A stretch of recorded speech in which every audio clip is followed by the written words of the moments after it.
Hello Professor Deiraj and fellow students, my name is Olivia Castro-Reyes and I'll be presenting my topic on the health effects of mold.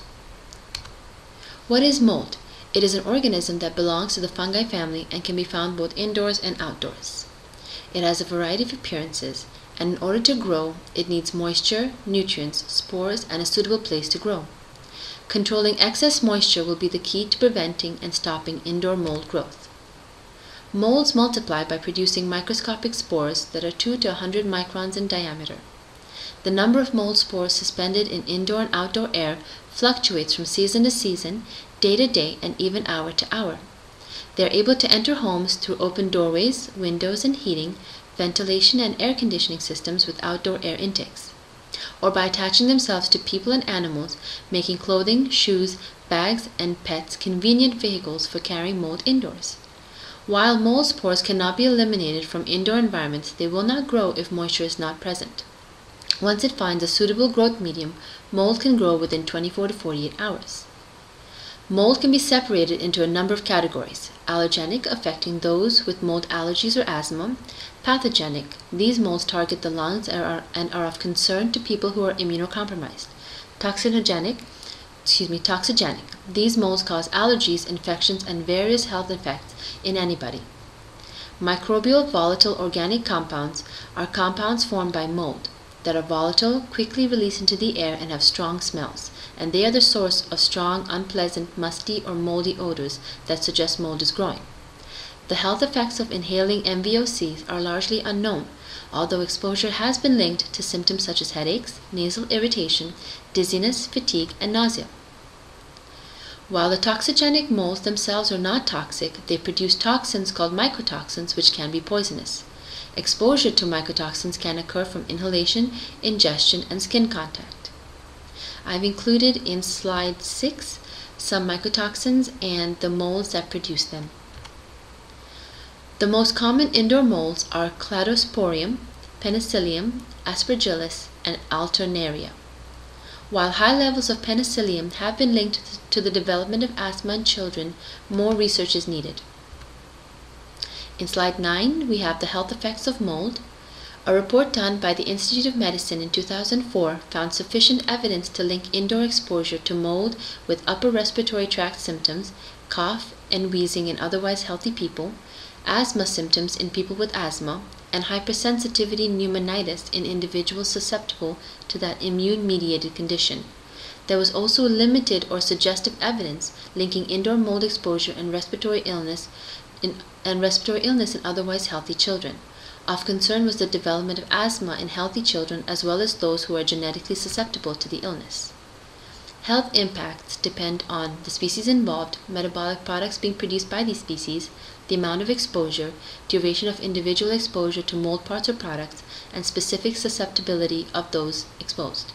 Health effects include nasal stuffiness, eye irritation, wheezing or skin irritation, sore throats and upper respiratory infections, headaches, fatigues, and effects to the central nervous system, severe reactions such as fever and shortness of breath, nose bleeding, hemoptysis, and pulmonary hemorrhage at high exposure levels. Death among infants have also been documented. People who are immunocompromised or have chronic illnesses face a higher risk for increased risk of opportunistic infections and may develop fungal infections in their lungs.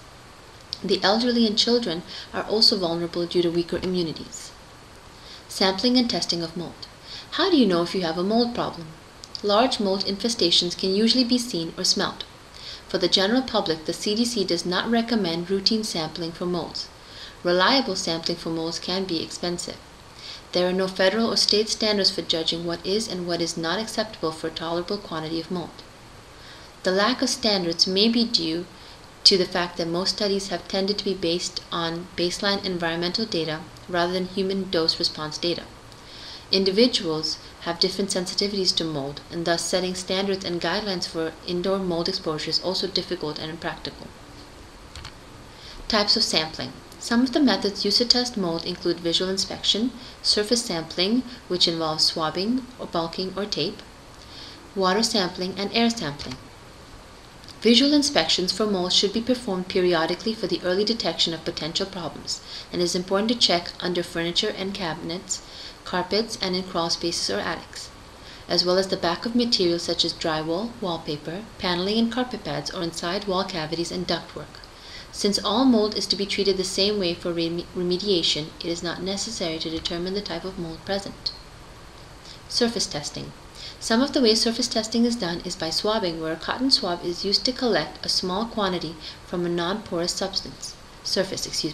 The swab will then be analyzed in a lab using a fungal screen or culture analysis. Or tape, where a piece of clear tape is used to collect material, which is then analyzed the same way as a swab. Bulk testing is done when materials are porous and a part of the material is separated or cut out and tested. Water samples are done using condensate drain pans or cooling towers. Air sampling.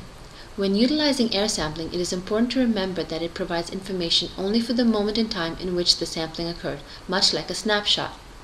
The air sampling will reveal what was in the air at the moment when the sample was taken.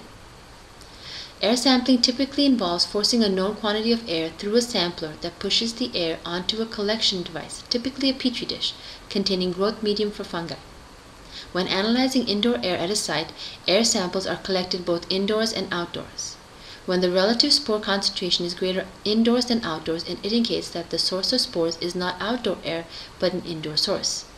Two sets of results can be generated from the air samples: the total concentration of spores in the sample and the type of spores in the sample. Concentration of fungal spores in the air is usually expressed as colony-forming units per cubic meter of air. The sample collection plate is studied over a period of 5 to 10 days. The number of colonies that appear are counted and expressed as the number of viable spores in that measure of air. Thus, the concentration is a snapshot of the condition of the air in the 3 to 5 minutes the sample was collected. The second set of data from air samples looks more closely at the spores and identifies each of them to a genus or a species of fungus. Viable cultures of mold produce spores called conidia. The size and shape of the conidia and conidia-bearing structures are viewed with a light microscope which will identify the fungus to its genus or sometimes its species.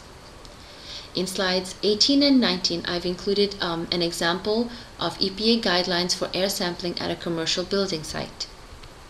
Slides 20 and 21 are examples of sampling mediums used for mold testing. In slide 22, we have the remediation of mold. Cleaning of the contaminated areas is the same regardless of the type of mold. It is important to have protective goggles with no ventilation holes, protective gloves that are long and extend to the middle of the forearm and are made from natural rubber, neoprene, nitrile, polyurethane or PVC to protect from contact with chlorine bleach or strong cleaning solutions, and a respirator, preferably an N95.